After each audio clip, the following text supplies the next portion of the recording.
Muy buenas noches, amigos, amigas que nos siguen a través de esta señal que es RTQ Televisión. Soy Lalo Frías en Hablemos de Sexo y Cosas Peores. Como todas las noches estamos platicando, dándoles tips, aprendiendo junto con todos ustedes sobre esta situación que tiene que ver con la sexualidad humana y de muchísimas otras cosas.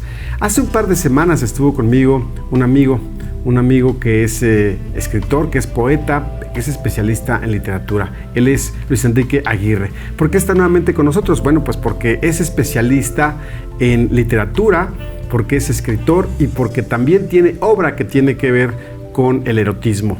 Y porque no terminamos en la sesión que tuvimos hace algunas semanas, no terminamos de desarrollar los temas que traía preparados Luis. Y me dijo, oye, es muy importante que podamos sacar todos esos datos que se nos quedaron ahí por falta de tiempo. Ustedes saben que la televisión, los medios de comunicación electrónicos, estamos sujetos a espacios muy particulares de tiempo. Y esa es la razón por la cual se encuentra Luis el día de hoy, esta noche con nosotros. Luis, muchísimas gracias por aceptar, más ¿cuál aceptar? Tú propusiste que termináramos sí. Los temas, qué bueno, y me da muchísimo gusto que estés aquí en Hablemos de Sexo y Cosas Peores. No, al contrario, muchas gracias a ti por la invitación y aquí estamos con mucho gusto para extender y aclarar algunos datos y agregar unos nuevos y así como leer algunos poemas también. Exacto, pero vamos a poner en contexto a nuestro público porque estábamos hablando del mito de Eros y Psique. Exacto. Que son en la mitología griega. Ajá. Son unos dioses que, bueno, su nombre nos habla de que tienen que ver con la sexualidad humana. Estos dos, uno es dios y uno es humano. ¿Estamos de acuerdo? Una mortal que es Psique. Una mortal que, dadas sus cualidades estéticas de una extrema belleza, nadie quería involucrarse con ella porque daba miedo. Era tanta su belleza que daba miedo, ¿no? Creo que no por casualidad el que lo logró fue un dios, ¿no? Que fue Eros, y pudo romper esa barrera del miedo, que también es toda una metáfora con la sexualidad y el erotismo en general, ¿no? Sí. El vencer el miedo para poder involucrarte con alguien. Y Eros lo hizo, que no vale, me parece ya la redundancia, el mito, pero sí aclarar lo que quedó pendiente. Yo te hacía la pregunta que si después de esa relación que mantuvieron, exacto, habían tenido descendencia, y tú me aclaraste después por teléfono y ¿sabes qué? Sí hubo. A ver, vamos a ver esa segunda parte de este mito de Eros y Psique. Sí, dada mi obsesión, llegué a casa y corroboré el dato y cometí un desacierto, un desacierto entre comillas. Lo que sucede es que en el mito original no hay una descendencia entre los dos. Sí. Que ese mito era una leyenda a la par, popular, ¿no? Entonces era una historia que iba de boca en boca. Y Apuleyo, que fue el escritor que la dio a la luz, la historia escrita, en una especie de fábula, que recordemos también Esopo, un gran fabulista griego, más o menos con esa estética literaria, arrojó a la luz la leyenda de Eros y Psique, pero la leyenda y el mito como tal existían desde antes de Cristo, y el primero que hizo mención de esa historia fue Ovidio en las Metamorfosis. ¿Qué sucedió? Que Apuleyo publicó un libro homónimo antes que se publicara la obra de Ovidio, porque la obra de Ovidio tardó todavía 6 o 7 siglos posteriormente a la publicación de Apuleyo para ver la luz, que es también muy interesante cómo muchas veces las publicaciones no pertenecen del todo al autor, ¿no? Exacto, ya después de tanto tiempo seguramente hubo una apreciación muy particular de lo que ahora podemos conocer como un editor, ¿no? Que es el que se encargó de darle forma a esta obra y que viera la luz. Y seguramente pues habrá algo muy particular de esta persona. Sí, ¿no? Y Apuleyo, como un arete o un decoro a la historia, agrega el que tuvieron descendencia, Eros y Psique, una hija de la cual yo busqué algunas pinturas, ya hay muy poca obra, entonces será interesante profundizar luego a quien le interese el tema, estudiarlo, detectar en qué partes específicamente Ovidio en las Metamorfosis menciona a Eros y a Psique, y esta hija es Edoné. Y por eso una especie de arete o decoro de la historia, ¿no? Que Apuleyo agregó. Edoné, que significa placer, y es muy bonito, es un acierto estético, literario, que un autor decida agregar a Edoné, el placer, como hija de Eros y Psique. Es muy erótico. Y también vale la pena aclarar que el nombre de esta supuesta descendiente de Eros y Psique, Edoné, da pie a que se cree todo un concepto, otra palabra que hoy conocemos como hedonismo y que tiene que ver el culto al placer. El culto al placer. Sí. Sí, a todo lo que conlleva el gozo. Sí. Es lo hedonista. Es lo hedonista. ¿Tú cómo te consideras en ese sentido? Sí, hedonista. ¿También? Completamente. Seamos una sociedad así, ¿no? Sí, los mexicanos somos muy hedonistas. Sí. Pero en términos generales, en todo el mundo, ¿no? En todo el mundo. Sí, hoy el tema de las redes sociales nos permite a todos exhibirnos, exponernos, y eso nos causa mucho placer. El hecho de que tú te levantes diario a revisar tus redes sociales y revises cuántos likes tienes en la fotografía que publicaste el día anterior, eso es parte del hedonismo, ¿no? Eso es parte del hedonismo y del vicio, digamos, sí. Porque recibir un like te da gozo. Así es, te da placer. Entonces uno vuelve a postear para recibir de nuevo los likes y los corazones y todo aquello. Entonces, fíjense bien, todos los que nos estamos viendo en este canal de televisión hoy y que estamos hablando de sexo y de cosas peores, ojo, porque tendremos, no necesariamente el sexo o la relación sexual, el placer que causa es netamente carnal. Como en este caso, el tema del hedonismo es más contemplativo, por así decirlo. ¿Cómo le podemos llamar? Contemplativo, ¿sí? Me parece adecuado, sí. ¿Sí? Entonces, ¿tú sí te consideras así? Sí, completamente. Y de hecho la escritura tiene muchísimo vínculo con la contemplación. A ver, ¿algún ejemplo? La observación. Un ejemplo, mirar todo lo que uno pueda. Sí. Observarlo detalladamente, y eso detona ideas. Por eso uno suele estar a veces abstraído, observando a la gente. Puedes sentarte en una plaza y el solo hecho de observar a los demás. Eso puede causar placer ideas. Y te detona, te libera la... ¿Cómo se le llama esto cuando te estás concentrando para escribir una obra? La creatividad. La creatividad, eso, perdón, gracias por ayudarme con este concepto. Pero sí, te detona la creatividad, eso proporciona placer. Insisto, el tema del sexo no tiene que ver nada más con tocarse y intercambiar fluidos, ¿eh? El tema del placer en sí, la parte sexual es solamente eso, una parte. Por todo lo demás, en cuanto a lo que conlleva al hedonismo, al placer que uno necesita, tiene muchísimas aristas. Leer una obra, escuchar música, colgarse una prenda de vestir, colgarse algún adorno en el cuerpo, hacerse un tatuaje. Todo esto significa placer en muchos de los sentidos y eso tiene una carga sexual muy fuerte en los seres humanos. Vámonos a tomar una pequeña pausa y regresamos para desarrollar este asunto. Vamos a escuchar poesía aquí con Luis Enrique.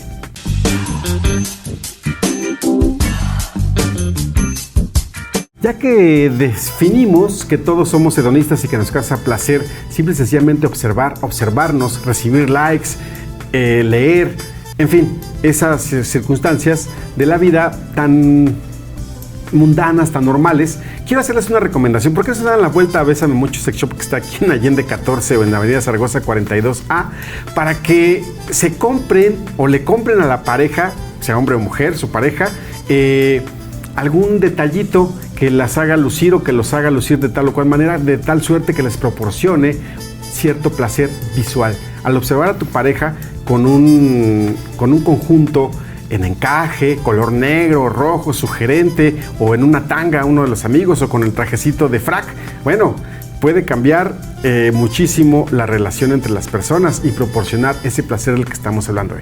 Sin embargo, también quiero comentarles nuevamente que estamos con Luis Enrique Aguirre, y que placer nos proporciona leer.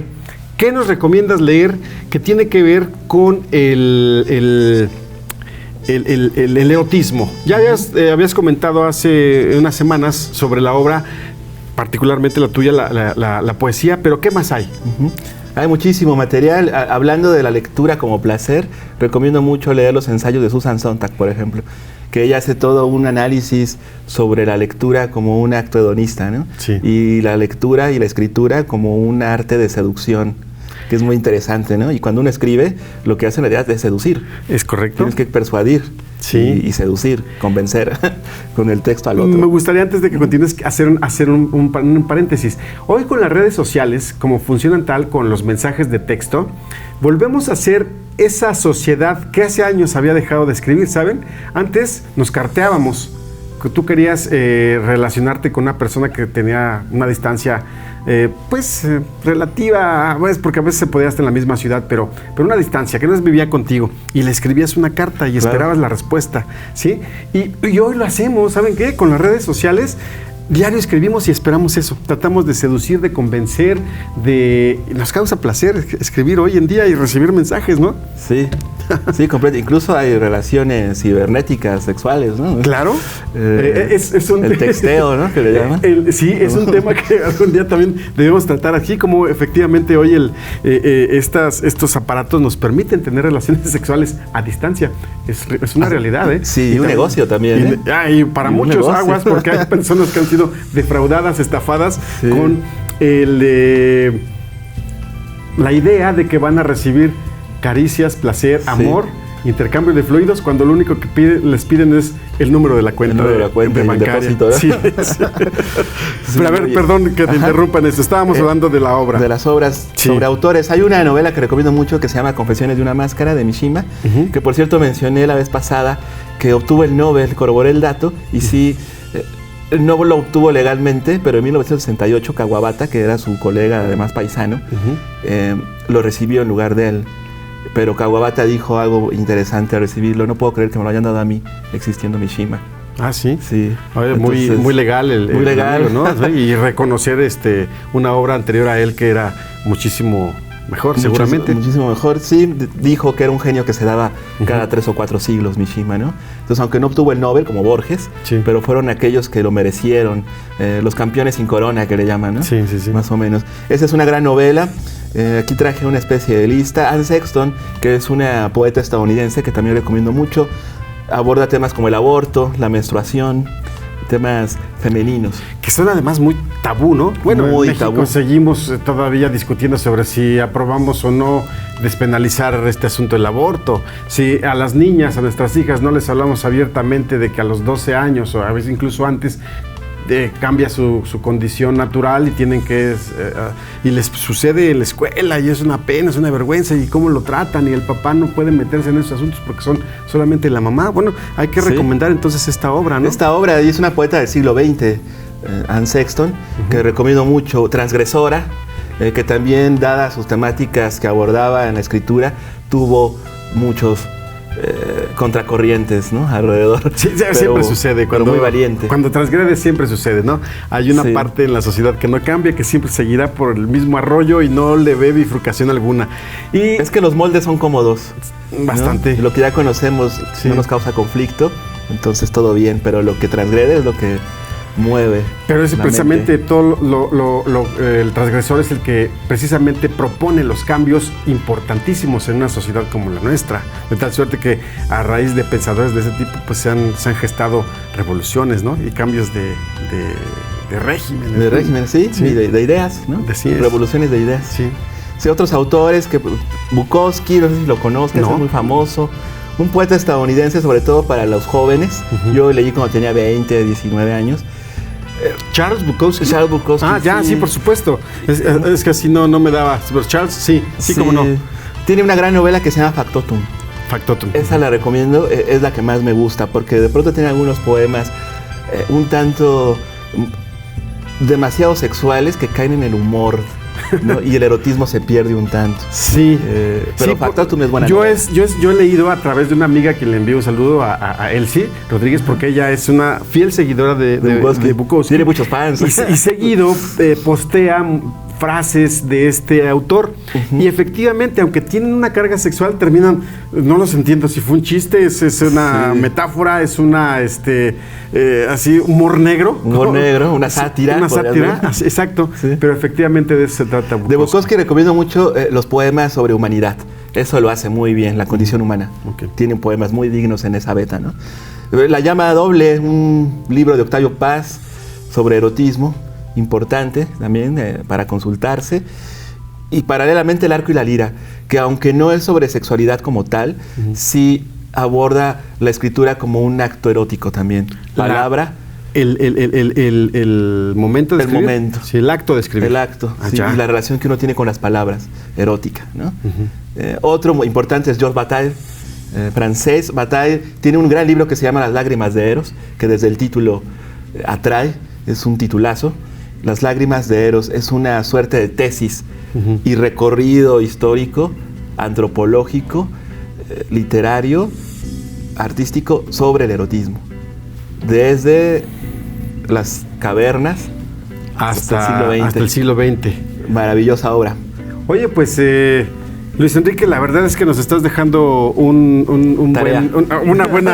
buen listado, ¿no? Para que, sí, ya que tengamos oportunidad de descansar algunos días, pues, ya sabes que siempre hay oportunidad de leer. Si tú viajas en el camión, tenemos oportunidad de leer. Si vas de viaje en un autobús de una ciudad a otra, hay oportunidad de leer. Si te subes al avión, si vas al baño, si estás sentado en tus horas muertas en la oficina, porque también sucede, puedes leer. En los bancos. Cuando estás en el banco, efectivamente, ya que no puedes sacar el celular, bueno, pues llévate uno de estos. Todavía existen, jóvenes amigos, todavía existen estos del papel. Yo tuve un jefe a quien le mando también un saludo, Efraín Mendoza Zaragoza, que me decía que él no le gustaba esto, que él era a la antigua, que él era de papel, y efectivamente todos sus archivos siempre los manejó en papel. Además es un objeto también fetichista, el libro. Sí. Yo lo hueco, cuando los compro los huecos.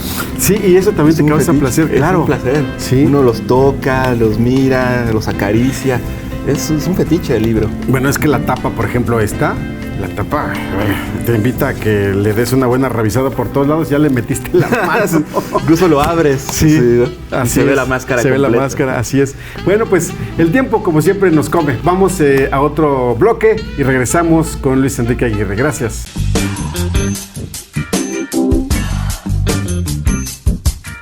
Hablemos de sexo y cosas peores.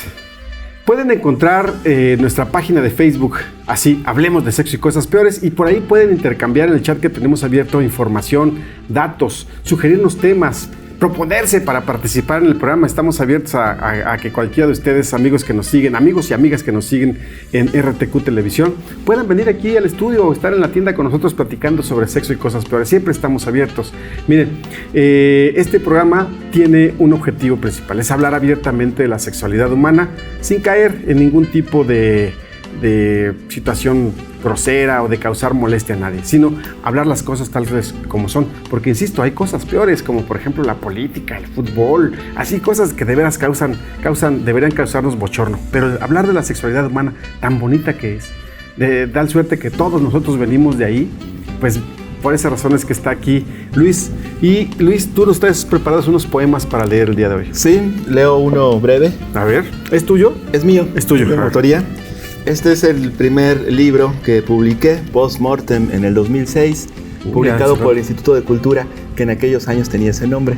Así ahora, es, del municipio de Querétaro. Del municipio. Sí, ahora es Secretaría. Ahora es Secretaría de Cultura. Sí. Entonces, pues uno, mientras no deje de escribir, va publicando, independientemente de los cambios de nombres o de gobierno. Así es. Lo importante es escribir. Entonces, este es Mujer Vertida. Es muy breve. Mujer vertida. Duerme sobre la alfombra una mujer desnuda, una cita que tiembla, manos sin fuerza, senos óleo. Tu habitación es un lienzo que nos desdibuja a los dos. Ahí termina. Es un trazo. Es un trazo pictórico, un poema pictórico. Ya. Ajá. ¿Y en qué te inspiraste para escribir algo así? ¿Tú eras pintor o conociste algún pintor que estaba haciendo una obra con una mujer con esas características? Directamente una expareja. Ah, ya. De aquellos años recuerdo que el poema surgió a partir de esa experiencia, ¿no? Erótica con ella. ¿Tú la estabas dibujando? No, la veía. Ah, ya. De sobre la alfombra. Oh, muy bien. Desnuda. Muy bien. Entonces, de ahí la idea de que fuera un poema pictórico. Yo dibujo por mera afición, que también la escritura es una afición en realidad, ¿no? El placer, decíamos, es hacer las cosas de las que nos gustan, ¿no? Y la escritura es parte de ese placer mío. Y el dibujo aunque con menor profesionalismo, pero también lo disfruto. Bueno, pues, entonces quiere decir que acá nuestro invitado es artista, ¿no?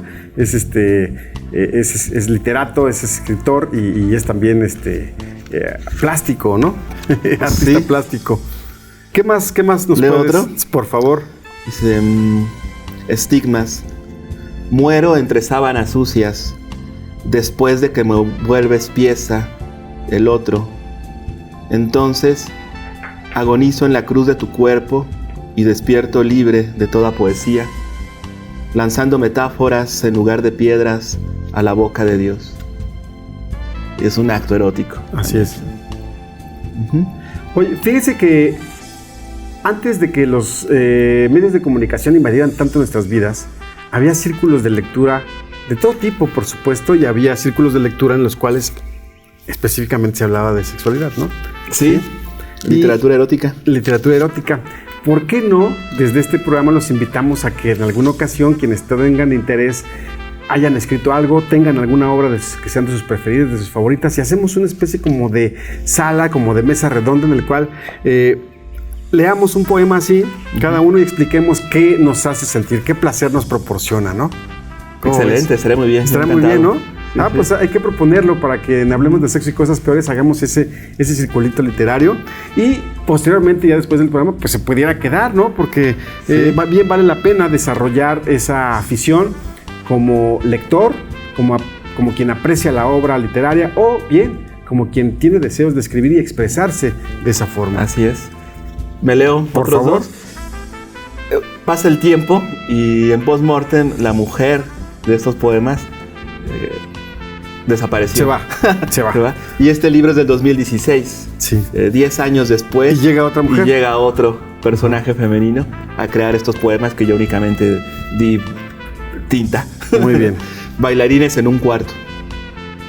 Abro tus piernas, alas de una mariposa, y bailas un vals en una caja de música. Minutos después la ventana sopla para que aparezca el silencio de la quietud de nuestros cuerpos después del orgasmo. Ciclo. En las madrugadas rojas, la savia de Ale se vuelve la mía. En la pausa del orgasmo, cerramos los ojos como se cierra una boca para escucharse por dentro. Al alba, el sol traza figuras sobre los vestigios de las travesuras de nuestros gatos y sobre la sangre seca de las sábanas. Ese ciclo al que se refiere el poema, supongo que alguno ya por ahí vio de cuál se trata. A ver, ¿cuál es? Yo no. ¿Lo develamos? Por favor. El ciclo menstrual. Ah, ya. Sí. Muy bien.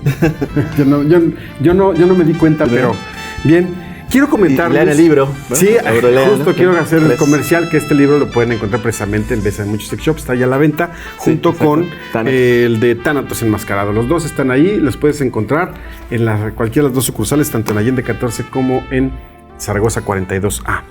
¿Tenemos algo más que quieras recomendar antes de que el tiempo nos coma? ¿Algo más? Sí.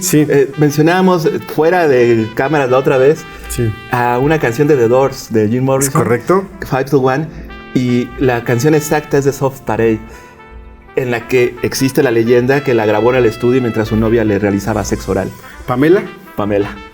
Bellísima, bueno, precisamente, y aprovechando este espacio, yo hace rato hablaba con mi productor que va a ser necesario que hagamos un programa especial de los Doors, porque la poesía de Jim Morrison está cargada de erotismo, de sensualidad, de sexualidad completamente. Y él, o sea, su ser. Él sí, él en particular. Aunque el tema no es de él, por ejemplo, Gloria, que no es de él, es de Van Morrison.